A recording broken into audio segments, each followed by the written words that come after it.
नमस्कार मंडळी, रामराम. कोल्हापूरकरांचा नमस्कार. मे महिन्यात पाऊस म्हणजे शेतकऱ्याला बुरदुंडच की मोठा. अजून भाताची रानं करायची पत्ता नाहीत. हे अवकाळी पावसाने शेतकऱ्याची झोप उडवून टाकली की राव. अवकाळी पाऊस म्हणजे शेतकऱ्यांचा संघर्षच की म्हणा.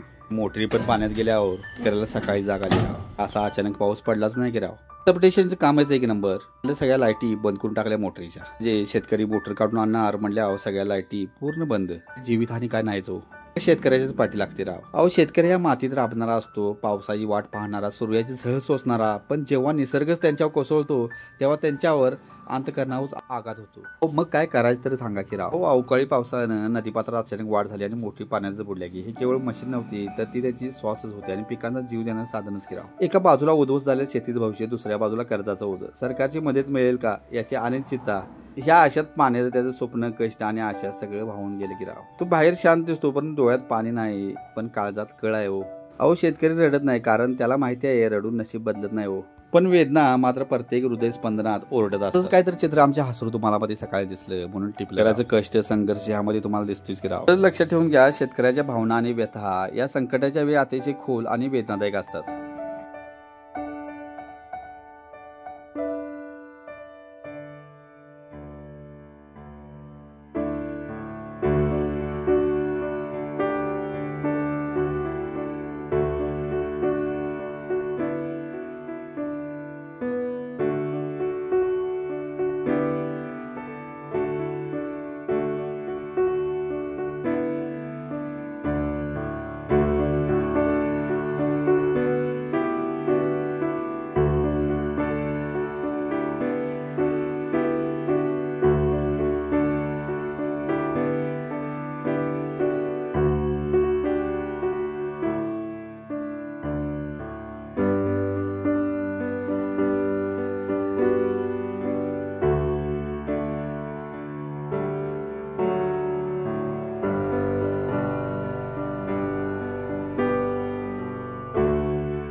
अहो, शेतकरी म्हणजे काय, त्याचे कष्ट काय, त्याच्या भावना काय, दखल प्रत्येकाने घ्यावी, सरकारनं सुद्धा घ्यावी. ना कष्टाचं पण चीज मिळू दे आणि झालेल्या नुकसानीचं पण चीज मिळू दे, तर आमचं सरकारकडनं मागणं.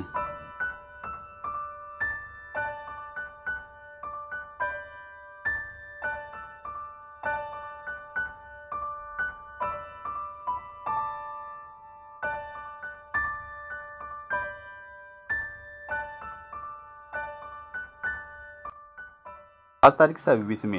अवकाळी पावसाने नदीपात्रात अचानकच वाढ झाली की राव. या पावसामुळे आजूबाजूच्या भागामध्ये पूर सदृश परिस्थिती निर्माण झाली, त्या हसूरमध्येच की राव.